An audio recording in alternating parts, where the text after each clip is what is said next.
राधा केव्हाची गेली, अजून आली नाही. विजेंद्र एकदा बोलायला लागला ते जिभेला आवर घालत नाही. तो तिला उलट सुलट बोलला तर तिच्या मनाला वाईट वाटेल. मला याची चिंता वाटते सगळी. आई, असं काही होणार नाही, तू नको काळजी करू. नाही नाही नाही नाही चाचू, आजी म्हणते ना ते बरोबर बोलते. बाबा कोणालाही काही वाईट साईड बोलू शकतात, वाटेल त्या लेवलवर जाऊन त्याचा अपमान करू शकतात आणि राधाला ही गोष्ट नाही सहन होऊ शकत. अरे यार, आपण राधाला एकट्याला नव्हतं जाऊ द्यायला पाहिजे. मी एक काम करतो, मी जाऊन जरा बघून येतो. हो.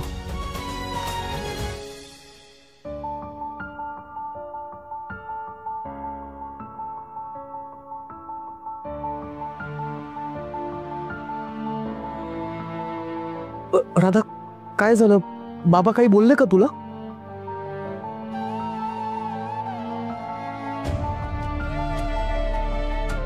राधा बाळा, विजेंद्र चिडला नाही ना? खूप बडबडला का ग? अगं बोल ना काहीतरी. राधा, राधा प्लीज बोल ना काहीतरी. काय झालं? काय म्हणाले बाबा? राधा तू काहीच का नाही बोलत? हे बघ, आम्हाला खूप टेन्शन आलंय ऑलरेडी. तू प्लीज सांग काय. ओके ओके, तुला काही लागलंय का राधा? किंवा आई किंवा कोणी काही केलंय का तुला? प्लीज जे काय असेल ना ते तू बिंदास बिंदास बोल. एक एक एक एक मिनिट, एक मिनिट. राधा, हे कॉन्ट्रॅक्ट करू नको असं काही तुला बोलला का तो? हां हां, हे असंही असू शकतं. राधा प्लीज बोल पटकन. बाबांनी असं काही सांगितलंय का तुला? राधा काही बोलत नाही म्हणजे बाबांनीच तिला कॉन्ट्रॅक्ट नको करू असं सांगितलं असणार. बरोबर बोलतोय ना मी? मला एक गोष्ट कळत नाही की बाबा कोणालाच पुढे का नाही जाऊ देत. त्यांना फक्त लोकांचा अपमान कसा करायचा ना एवढंच फक्त कळतं. आजी, हे कॉन्ट्रॅक्ट राधाने स्वतःच्या जोरावर मिळवलंय ना? बरोबर ना? मग तिच्याकडून ते हिसकावून घ्यायची काय गरज आहे सांग तू मला? हा स्पष्टपणे अन्याय आहे. बस झालं बाबांचं. आता ना मी सरळ सरळ बोलणार आहे त्यांच्याशी जाऊन. जे काय असेल ते स्पष्ट बोलणार आहे. बाबांनी तिला कॉन्ट्रॅक्ट घेऊ नको म्हणून सांगितलं असणार आहे. माहिती आहे ना मला. मी बरोबर बोलते ना राधा? त्यांनीच सांगितलं ना तुला? नाही,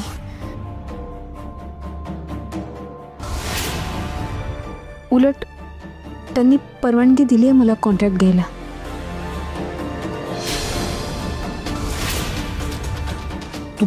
तू काय काय बोलतेस काय राधा? आश्चर्य आहे. काय? विजयने कॉन्ट्रॅक्टसाठी परवानगी दिली? नाही नाही, सगळं ठीक आहे, पण हे शक्य कसं झालं? नाही म्हणजे तू असं नेमकं काय त्याला बोललीस की त्यांनी तुला परवानगी दिली कॉन्ट्रॅक्टसाठी? कशी दिली म्हणजे? राधाने दिलेला शब्द पाळलाय. अरे ती 10 मिनिटात कॉन्ट्रॅक्ट मिळू शकते तर कॉन्ट्रॅक्ट पूर्ण का करू शकत नाही?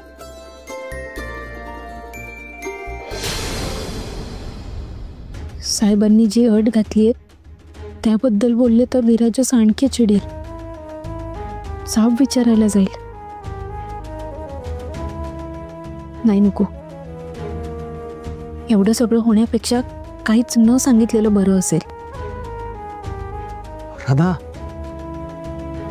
काय विचारतोय मी? प्लीज बोल ना ग काहीतरी.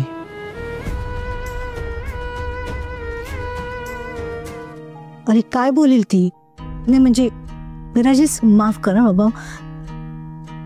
जाता जाता तुमचं बोलणं कानावर पडलं ना म्हणून मी आत बोलायला आले. म्हणजे बोलू ना मी, नाही तर अर्थाचा अनर्थ व्हायचा. काकी तू अजिबात काही टेन्शन घेऊ नको. जे काय असेल ते स्पष्ट बोल, बिंदास बोल, पण प्लीज बोल. हे बघ विराजस, मला तुझी खूप काळजी आहे आणि आता मला राधाची सुद्धा काळजी आहे. खरं सांगू तर राधाला हे सगळं ना खूप जड जाणार आहे. काय ना, या घरामध्ये अनाथांना स्थानच नाहीये. त्यामुळे असं असताना तुझ्या बाबांनी राधाला कॉन्ट्रॅक्ट करण्याची परवानगी कशी काय दिली तूच सांग ना.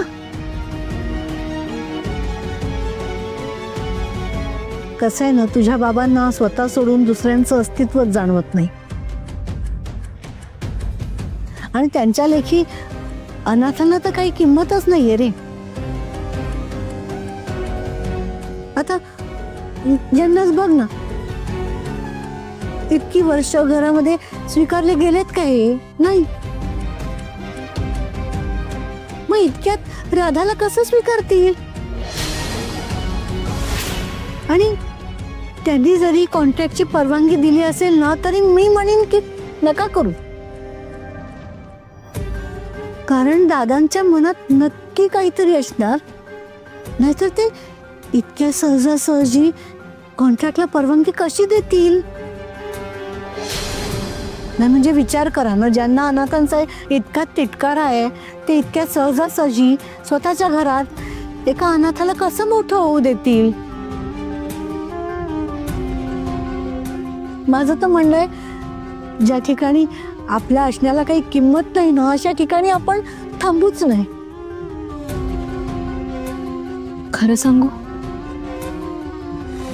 त्यांनी परवानगी दिली आहे खरी, पण मला ही सगळ्याची खूप भीती वाटायला लागली. ओके ओके, मला कळालंय की त्यांनी परवानगी का दिली आपल्याला. कारण त्यांना असं वाटतंय की आपण हे करू शकणार नाही, आपल्याला हे जमणार नाही. आणि मला त्यांचा हात समज खोडून काढायचा आहे. त्यांच्या नजरेत असलेली आपली ओळख मला बदलायची. पण ही गोष्ट मला एकट्याला किंवा राधाला जमणार नाहीये. या सगळ्यामध्ये मला तुम्हा सगळ्यांची मदत लागणार आहे. आणि हे कॉन्ट्रॅक्ट जर राधा यशस्वीपणे पार पाडू शकली ना, तर ह्या घरात तिचं नाव होईल. कदाचित तिला स्वीकारला जाईल आणि तिला स्वीकारला गेल्यानंतर तुम्हालाही. त्यामुळे ही लढाई फक्त राधाची राहिली नसून आपल्या सगळ्यांची आहे आणि आपण ही लढाई सगळे मिळून जिंकून दाखवूयात.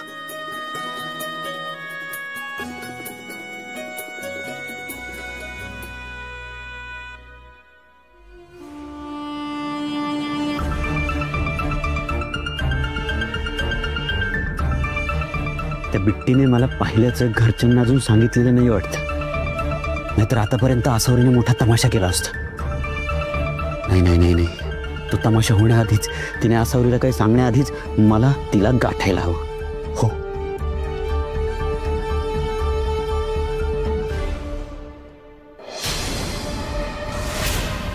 आसावरी हे बघ, काही रिॲक्ट न करता प्लीज एकदा माझं म्हणणं. नाही, तुम्ही मला काहीही समजावू शकत नाही. मुळातून ना मला हे वागणंच पटलेलं नाहीये. हे बघ आसावरी, मला कळतंय, मी तुला सगळं सांगतो. राधा, तिचं नाव घेऊ नका. तिचं नाव जरी नुसतं घेतलं ना तरी तिळीक जातं डोक्यात, तिळीक.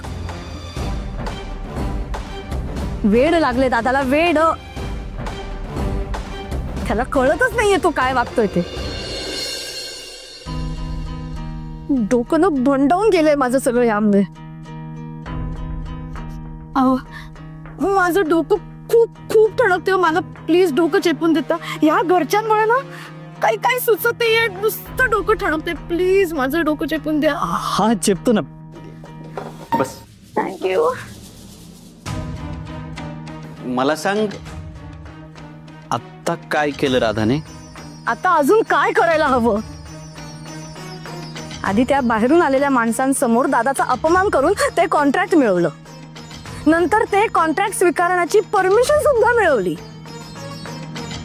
दादा जो पदार्थ त्या क्लायंटला खाऊ घालणार होता तो मुद्दामून तिनं खराब केला आणि नंतर तो महान पदार्थ काय ते मी 10 मिनिटात करून दाखवते करून तो खाऊ घातला. सगळं ठरवून करते ही मुलगी. भयंकर शातीर आहे. पण मला एक समजत नाही, हे सगळं दादाला दिसत नाहीये का, कळत नाहीये का? मला सांगा, हे वागणं बरोबर आहे का दादाचं? हे बघ, हे सगळं सांगण्याआधी दादाने काहीतरी विचार केलाच असेल ना. हा हो हो, म्हणजे दादाने अशी अट टाकलीये खरं की जर का ती सक्सेसफुल नाही झाली तर बिराजदारांचं घर कायमचं सोडायचं. झालं तर मग हे बघ, दादाने तिला घराबाहेर काढण्याची शक्कल लढवली चांगली. ती यात कधीच सक्सेसफुल होणार नाही म्हणून. आणि जर सक्सेसफुल झाली तर दादा तिला सून म्हणून स्वीकारणार आहे का?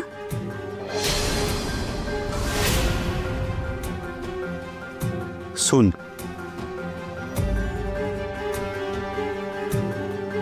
अहो थांबलात का? चेपून द्या ना डोकं. हा चेपतो. मला फक्त 2 मिनिटं, मी आलोच. हा हो दुखतंय. आहो आहो आहो, डोकं दुखतंय माझं. डोकं सुद्धा माझंच मला चेपून घ्यावं लागणार आहे. कसं? आई अजून दुखायला लागलं. सोमेत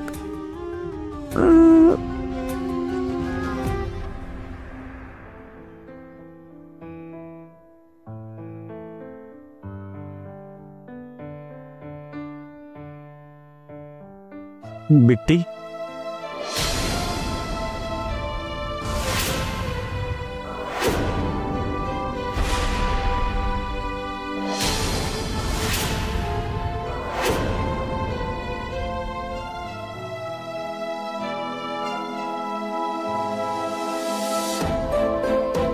काय झालं?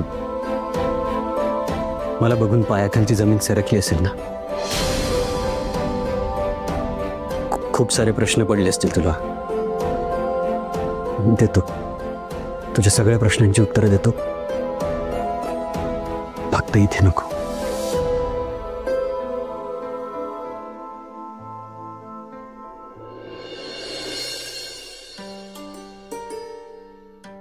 कशी आहेस बाळा? ठीक आहे ना सगळं? प्लीज बोल ना माझ्याशी काहीतरी. तुला खोटं वाटेल पण तुला बघून खूप आनंद झाला मला. तो दिवस मी कधीच विसरू शकणार नाही, ज्या दिवशी तुझं नामकरण होतं.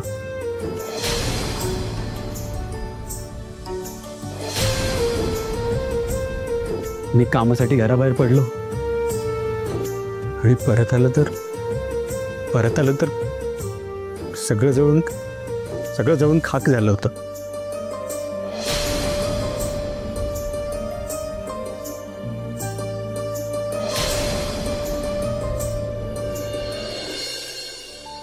माझ्या डोळ्यासमोर माझी बायको श्वेता, आई, बाबा, रुद्र, गौरी, सुहा, रोहित सगळे माझ्या डोळ्यांसमोर जळत होते आणि मी काहीच करू शकत नव्हतो. हतबल होतो मी.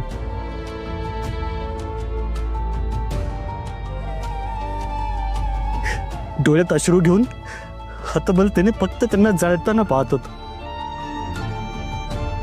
रागाला अंगाची लाई झाली पण काहीच करू शकलो नाही. काय झालं बिट्टी आपल्यासोबत? एका क्षणात सगळं संपून गेलं आपलं. काहीच शिल्लक नाही राहिलं. त्या दिवशी तू मला कुठेच दिसली नाहीस. मला वाटलं तू जिवंत आहेस. आनंद झाला मला. मग मी तुला खूप शोधलं, सगळीकडे शोधलं, पण तू कुठेच सापडली नाहीस. जीव कासावीस झाला माझा. मला वाटलं या आगीत तुझ्या चिमुरड्या जीवाचं पण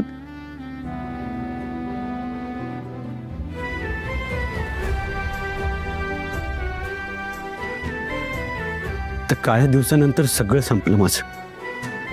मला आपलं म्हणणारं, माझं आपलं कोणीच्या जगात शिल्लक नव्हतं. पैठणकरांच्या जीवावर उठलाय असं सगळ्यांना वाटायचं म्हणून मी लपत फिरत राहिलो. पण इथे तरी माझ्यासारख्या परक्या माणसाला कोण किती दिवस थारा देणार आहे?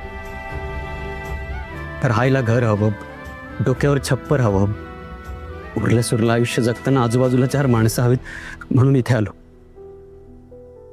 आणि मला आसावरीशी लग्न करावं लागलं.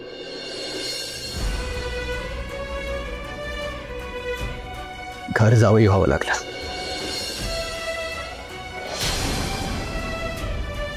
फक्त म्हणायला घर जावंही असलो तरी या घरात आश्रितासारखंच आहे मी. स्वार्थी म्हण मला हवं तर, पण जगण्यासाठी मला हे करणं भागच होतं. यांना त्या वेड्या बाईसाठी नवरा हवा होता आणि मला आसरा, म्हणून ही तडजोड करावी लागली मला.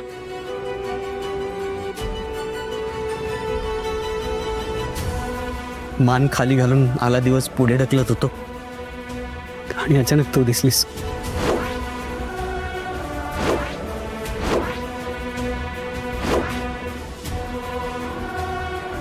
तुला बघितला आणि आनंद झाला.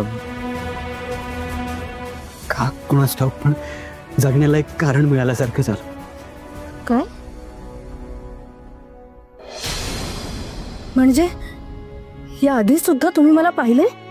हो, ज्या दिवशी बिराजदार साहेब गौराई मिसळला आले होते तुझ्या मिसळीची चव चाखायला, त्याच दिवशी बघितली. मग माझ्या समोर का नाही आलात? नाही हिंमत झाली बाळा.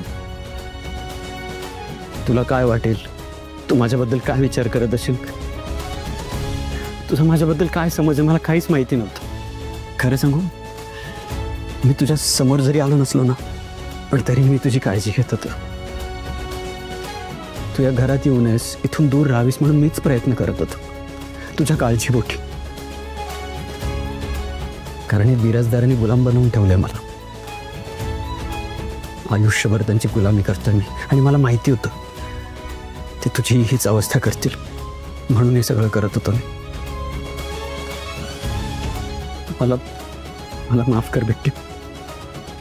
मी आपली ओळखही सांगू शकत नाही कोणाला, कारण मी जर ओळख सांगितली तर सगळे माझ्यामुळे तुला अनावरस म्हणून हिणवतील, आणि मला अजून त्रास नाही द्यायचा आहे तुला. खरं तर तू या चुकीसाठी मला माफही करू नकोस, कारण मी माफी मागायच्या लायकीचं सुद्धा नाही.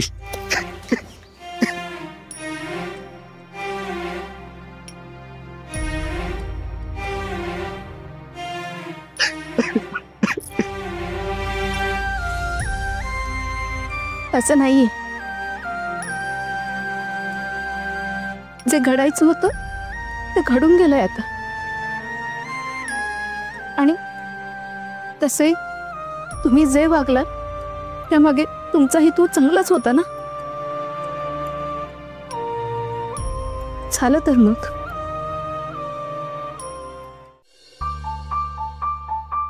थँक्स. मला इतकं समजून घेण्यासाठी खरंच थँक्स. पण माझं ऐकणार असेल तर एक सांगू, प्लीज स्वतःला ह्या येणाऱ्या धोक्यापासून वाचव. हे कॉन्ट्रॅक्ट साईन नको करू. हे कॉन्ट्रॅक्ट मध्ये बक्षीस नाहीये, ट्रॅप आहे, ट्रॅप. तुला फसवण्यासाठी बिराजदारांनी रचलेला सापळ आहे, आणि त्यात प्लीज फसू नकोस. तुला हे घर घर वाटत असेल बिट्टी, पण हे घर घर नाहीये. हा एक मोठा पिंजरा आहे, ज्यातून बाहेर पडल्यानंतर अशक्य होऊन जाईल माझ्यासारखं. पण प्लीज तू बाहेर पड यातून.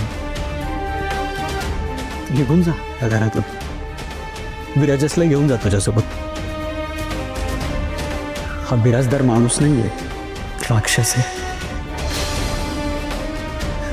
आणि या राक्षसाच्या पायदळीत तुडवलं जाऊ नयेस म्हणून मी विनंती करतो तुला, प्लीज निघून जा इथून. सुमित, मी जे सांगितले त्यावर प्लीज एकदा विचार कर, आणि आपली ओळख कोणालाही सांगू नकोस, कारण यात माझं नुकसान कमी पण तुझं नुकसान जास्त आहे. आणि तुला परत माझ्यामुळे झालेला त्रास मला सहन नाही होणार. काळजी घे, येतो.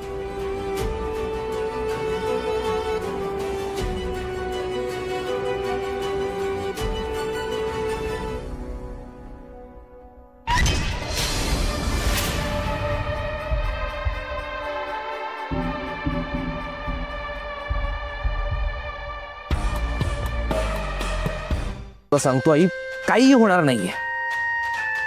ते मसाला तयार करतील, विकतील आणि पैसे मिळवून इथेच कायमचे चिकटून राहतील. ती राधा माझ्या पाठून आली आणि आता पुढे जाणार, मोठी मोठी व्यावसायिका होणार. पण आपलं काय, आपली या घरात काही किंमत राहणार आहे की नाही याचीच खात्री नाहीये. तुलाही तिचं कौतुक करायला सुचलं? अरे त्यापेक्षा तिला थोपवून कसं धरायचं याचा विचार कर ना. आधीच तो विराजच तिच्या मागे ठामपणे उभा आहे, त्यामुळे आपण तिचं काही वाकडं करू शकत नाही. आणि हे असंच चालू राहिलं ना तर विराजच बिराजदारांच्या पाठीवर तिचं नाव कोरल्याशिवाय राहणार नाही. आणि तोही इथे राहील आणि तीही. त्यापेक्षा आपण ते विराजसचीच मैत्री केली तर? शत्रूचा शत्रू आपला मित्र, असंच कदाचित म्हणावं लागणार आहे आपल्याला. जर हात मिळवणी केली तरच आपल्या हाती काहीतरी येणार, नाहीतर आपण इथून कसे निघून जाऊ याची सोय ते करतील. त्यापेक्षा मी विराजसचीच मैत्री करतो.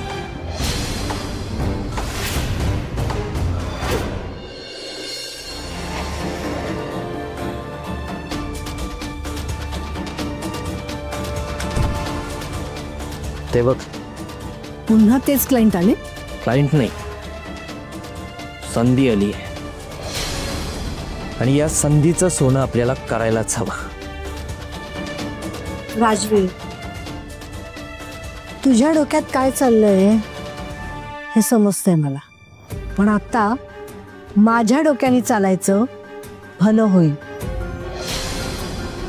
त्यामुळे मी सांगते तसं वागायचं. म्हणजे माझ्यासाठी या कॉन्ट्रॅक्ट पेक्षा घरची नाती सगळ्यात जास्त महत्वाची आहे. पण माझ्यासाठी हे कॉन्ट्रॅक्ट खरंच महत्वाचं नाहीये. ह्या कॉन्ट्रॅक्टवर माझ्यापेक्षा जास्त तुमचा हक्क आहे. अखेर त्या अनाथ अवलादीला आपली लायकी कळलेली दिसते. मी घातलेली अट ती कधीच स्वीकारणार नाही. साहेब, सरपोतदार साहेब आले.